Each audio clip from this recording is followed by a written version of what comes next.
नमस्कार, मैं मधुर मिश्रा। आप देखना शुरू कर चुके हैं द खबर हकीकत.com। प्रदेश सरकार जैसे कि आज चाहे भाजपा हो या कांग्रेस, कोई भी राजनीतिक दल हो, लगातार युवाओं को राजनीति में लाने के लिए बात कर रहे हैं और युवाओं को लगातार राजनीति में आते देखा है। बहुत से उदाहरण हैं जो अभी जो मौजूदा जो विधायक बने हैं, सांसद बने, उनमें अधिकतर युवा विधायक और सांसद बन के गए हैं। आज हमारे साथ हैं राजवीर सिंह, अच्छे खासे नेता हैं, भाजपा के नेता हैं, युवा को लेके काम कर रहे हैं और युवा राजनीति पे खासा प्रभाव दे रहे हैं और क्षेत्र के युवाओं में काफ़ी चर्चित चेहरा हैं राजवीर सिंह जी। तो उनसे बात करें। भैया बहुत बहुत धन्यवाद, आपने हमें समय। नमस्कार, आपके चैनल के माध्यम से मैं आज बहुत खुशी महसूस कर रहा हूं कि आपने मुझे आपका 10 मिनट का समय दिया और आप इंटरव्यू लेने आए। भैया आज जैसे बात करें अगर राजनीति की, तो आपने जैसे आप चाहते कोई हर व्यक्ति का कोई शिक्षक बनना चाहता है, कोई पटवारी, कोई पुलिस में, कोई हर पे कोई बिजनेस फील्ड में या अलग अलग फील्डों में व्यक्ति, आपने राजनीति को ही क्यों किया, चुना कि आगे का आप अपना भविष्य राजनीति के चूँकि मैं आपको बताऊं, कुछ सालों पहले मैं अपने साहेबपुर नगर, चूँकि मैं रहली विधानसभा से हूं और अभी मंडल महामंत्री भी हूं, और चूँकि क्या होता था, मैं अपने नगर में घूमता था जब, तो मैं बहुत से लोगों को परेशान देखता था, इनकी समस्याओं का ये काम नहीं हो रहा, वो नहीं हो रहा। तो मेरे मन में एक विचार आया, क्यों ना राजनीति करके लोगों की समस्याओं का समाधान किया जाए। जो मेरे नगर में लोग परेशान चल रहे हैं, जो लोग इधर से उधर भटक रहे हैं, तो अपने माध्यम से जितना हो सके लोगों की समस्याओं का समाधान करके लोगों के लिए चेहरों पर खुशी प्राप्त करें। जैसे आपने बोला लोगों की मदद करें, क्या बिना राजनीतिक पद के क्या लोगों की मदद नहीं हो सकती? हो सकती है, क्यों नहीं हो सकती है। बिना राजनीतिक पद के भी मदद हो सकती है। चूँकि मैं जब मंडल महामंत्री नहीं था, मैं उस टाइम भी जितना मुझ पर हो सकता था और जितना लोग मेरे पास आते थे, मैं उनकी सहायता करता था जिस प्रकार मुझ पर हो सकती थी। लेकिन चूँकि आपको पता है कि आज के समय में चाहे वो गवर्नमेंट हो या कोई राजनेता हो या फिर कोई पदाधिकारी हो, उसके लिए एक पद बहुत महत्वपूर्ण रखता है। पद के बिना आप जितनी आप सहयोग करना चाहते हो उतना आप सहयोग कर नहीं पाते हैं। तो मेरा मानना ये है कि अगर पद रहेगा तो मैं अच्छे स्तर पर और लोगों की ज़्यादा से ज़्यादा मदद कर सकूँगा। राजनीति के लिए जैसे कि बात करें भारत देश में या बात करें जैसे अभी अपन मध्य प्रदेश में बहुत सी राजनीतिक पार्टी हैं, पर आपने उनमें सब राजनीतिक पार्टियों में भाजपा को ही क्यों चुना कि आप भाजपा से ही राजनीति करें? चूँकि मैं शुरू से भारतीय जनता पार्टी में रहा हूँ और मेरा पूरा परिवार भारतीय जनता पार्टी में, और मेरे 2 या 3 ऐसे मार्गदर्शक हैं जिनको देखकर मुझे लगता है कि राजनीति में मुझे आना चाहिए और सबके साथ सबका काम और सबका विकास करना चाहिए। आप किन से इंस्पायर होते हैं राजनीति के लिए? राजनीति में मैं आपको बताऊं, मेरे 3 इंस्पिरेशन हैं। पहले मिस्टर नरेंद्र दामोदर दास मोदी, दूसरे अभी वर्तमान में खुरई से विधायक हैं और पूर्व मंत्री थे भूपेंद्र सिंह जी, और तीसरे रहली विधानसभा से भी विधायक हैं और पूर्व मंत्री थे आदरणीय गोपाल भार्गव जी। अच्छा, आपको जैसे आप बात कर रहे हैं अभी, आपकी जो विधानसभा है, रहली विधानसभा से आप आते हैं और आप कह भी रहे आप भार्गव जी की मतलब उनसे चैत्य से आप प्रभावित हैं। आपने ऐसा भार्गव जी में ऐसा अन्य राजनेताओं की अपेक्षा क्या देखा कि जो आपको लगा कि हाँ, जो आपको इतना हो गया कि अब हम मुझे भी राजनीति करनी? चूँकि मैं आपको बताऊं, भार्गव जी के लिए प्रत्येक व्यक्ति जो उनकी विधानसभा से है एक समान है। हर व्यक्ति के लिए वो जितना समय वो दूसरों के लिए देते उतना समय अपनी विधानसभा के लिए देते हैं और हर व्यक्ति से जुड़े हैं। और कोई भी उनके यहाँ जाए तो ऐसा नहीं है, रहली विधानसभा के अलावा अन्य विधानसभाओं का व्यक्ति जो भी जाता है तो उसके प्रत्यक्ष रूप से काम होते हैं। और अभी आप देख सकते हैं दीपू भैया को, चूँकि सब जानते हैं मध्य प्रदेश में, दीपू भैया मेरे लिए एक युवाओं में बहुत इंस्पिरेशन है। मतलब उनका जोश, उनके काम करने का तरीका मुझे बहुत पसंद आता है। और मैं बता सकता हूँ आपको, रहली विधानसभा आप खुद जानते हैं मध्य प्रदेश में एक पहली ऐसी विधानसभा थी जो सबसे ज़्यादा मतलब आप कह सकते हैं कि जहाँ सबसे ज़्यादा कार्य हुए हैं, जहाँ सबसे ज़्यादा मतलब लोगों को जोड़ा गया है, वो रहली विधानसभा है। और चूँकि आपको पता है कि भार्गव जी लगातार इतनी बार विधायक बनने के बाद लोगों में आप समझ सकते हैं कितना उन्होंने प्यार कमाया होगा और कितना जुनून के प्रति रहता है। आपको क्या लगता है कि जो रहेली विधानसभा में कि इन चीज़ों की अभी भी कमी है? आपने जो देखा होगा, आप बता रहे आप रहेली में घूमे हैं तो आपको लगा होगा, आप लोगों से मिले हैं तो आपको ये तो लगा होगा कि इन चीज़ों की कमी आज भी रहेली में कुछ कहीं ना कहीं आपको लगी। चूँकि भैया ये है कि रहेली विधानसभा में अभी के दौर में ऐसा कोई कार्य नहीं है जो वहाँ हुआ ना हो।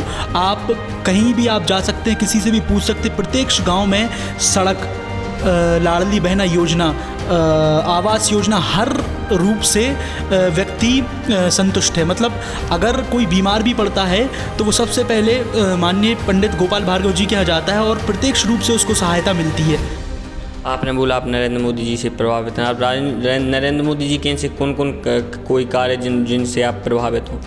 सबसे पहले तो मैं उनके आवास योजना से बहुत प्रभावित हुआ हूँ, और उसका स्किल इंडिया, रोजगार योजना, ये बहुत सी योजनाएं जो उनने अपने मध्य प्रदेश और भारत में चलाई हैं, ये बहुत मतलब मुझे लगता है दूसरा कभी प्रधानमंत्री ऐसा कार्य ना करेगा और ना किसी ने किया था। प्रधानमंत्री नरेंद्र मोदी जी एक विश्व के सबसे लोकप्रिय नेता हैं।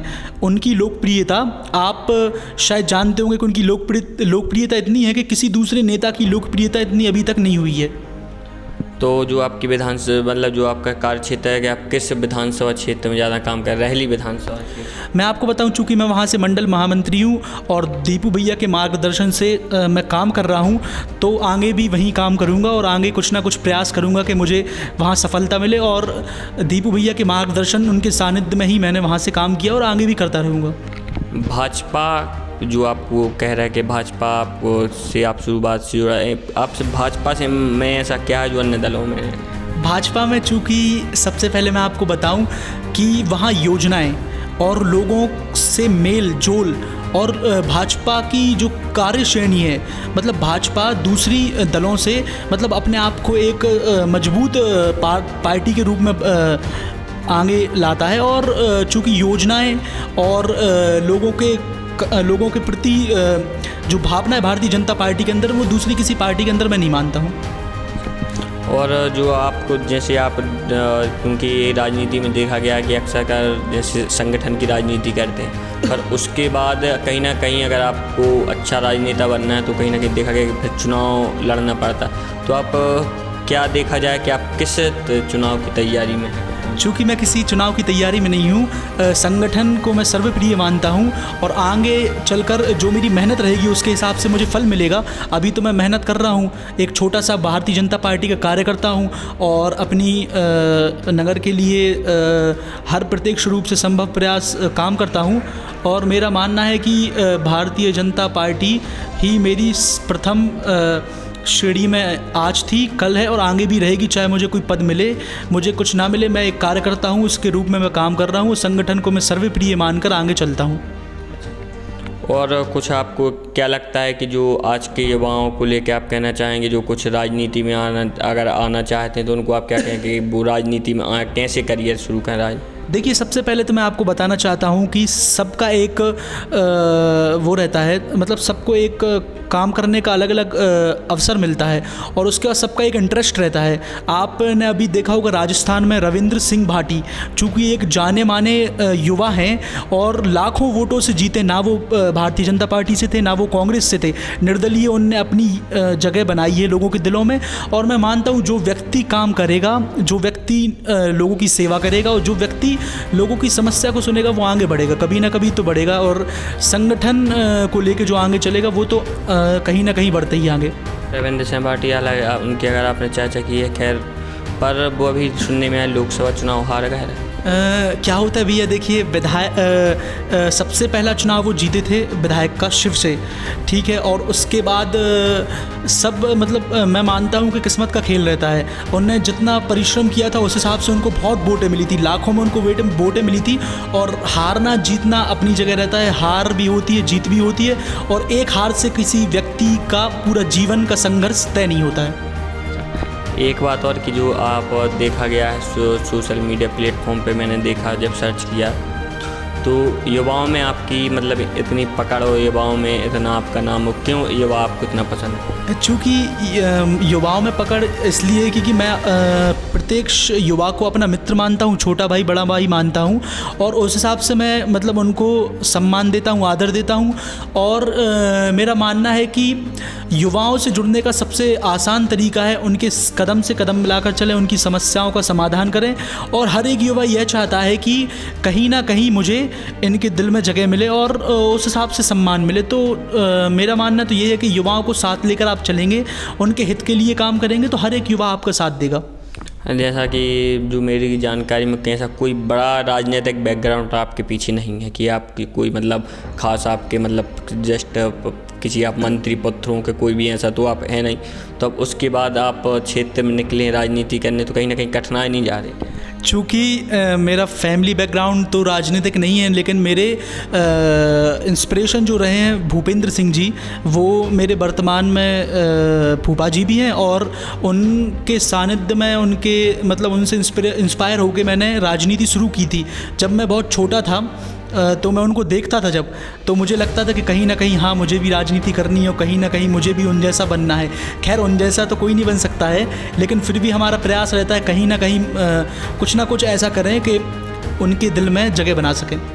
आप मतलब कब से जब आप छोटे थे तभी से आप सोच रहे हैं कि कुछ ना हो ना हो अब तो सिर्फ राजनीति करनी राजनीति? हाँ, मैं जब 11 साल का था, मैं सायपुर नगर की बात बता रहा हूँ आपको, मैंने एक बूढ़ी अम्मा को देखा था, वो बहुत परेशान चल रही थी, उनके कार्य नहीं हो रहे थे।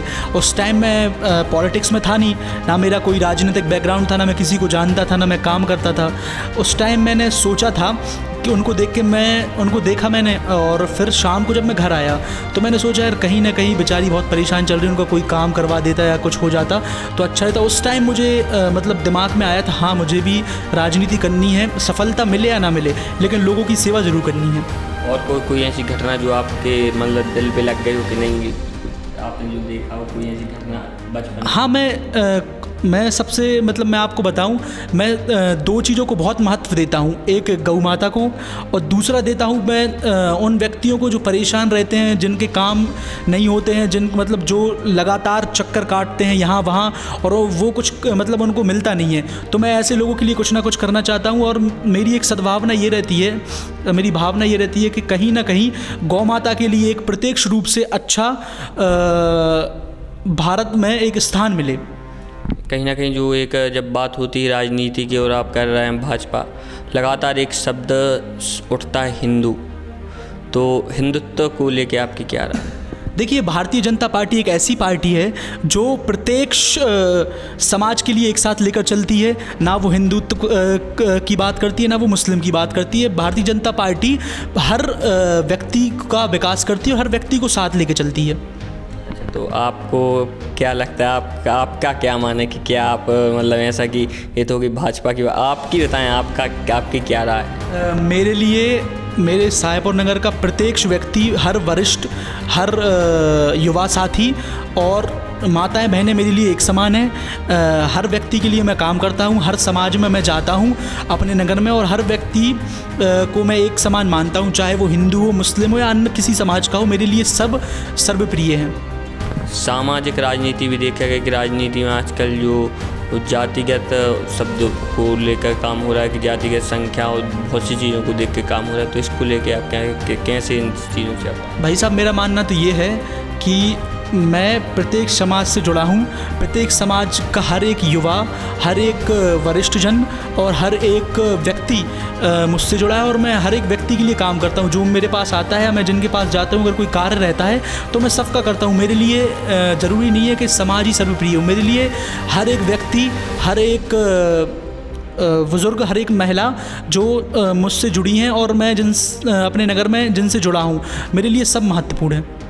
और कोई आप जैसे कि अपने प्रकार से अपने हिसाब से किसी के अपने युवाओं को कोई संदेश देना चाहते हो, अपने साथियों को कोई संदेश देना चैनल के माध्यम से? जी, मैं आपके चैनल के माध्यम से इतना ही संदेश दूंगा हर एक युवा के लिए कि आप मतलब हर एक युवा अपनी अपनी फील्ड में एक उस्ताद रहता है, तो हर एक युवा के लिए वो करना चाहिए जो उसका दिल बोलता है। मेरा दिल बोलता है कि मैं राजनीति करूं, मेरा नौकरी में कोई इंटरेस्ट नहीं है, तो मैं राजनीति कर रहा हूं। अब सफलता मिलेगी, आगे चल के और मेहनत करनी पड़ेगी और परिश्रम रहेगा। विरोध भी बहुत होता है, लोग आपको गालियां भी बहुत देते हैं, चाहते भी बहुत हैं। हर इस परिस्थिति में आपको राजनीति में अगर आगे बढ़ना है तो प्रत्यक्ष रूप से आपको मजबूत रहना पड़ेगा। आप अगर ये सोचें कि ये मेरी बुराई कर रहा है, ये मेरी तारीफ़ कर रहा है, ये मेरे साथ है, ये मेरे साथ नहीं है, तो आप राजनीति नहीं कर सकते। आपको जो आपके साथ भी नहीं है, आपको उनको साथ लेके चलना है, तभी राजनीति होती है। और मैं अपने मुझसे जो युवा जुड़े हैं, जो मेरे युवा मित्र, मैं उनसे यही कहूँगा कि हर संभव प्रयास, आपका दिल जहाँ बोलता है, जिस चीज़ में आपका इंटरेस्ट है, आप वो करें। मेहनत करने से सफलता मिलती है। आप गिरेंगे, आपको नाकामियाँ मिलेंगी, लेकिन एक दिन ऐसा आएगा कि आप अपने घर का नाम, अपने माता पिता का नाम ज़रूर ऊंचा करेंगे।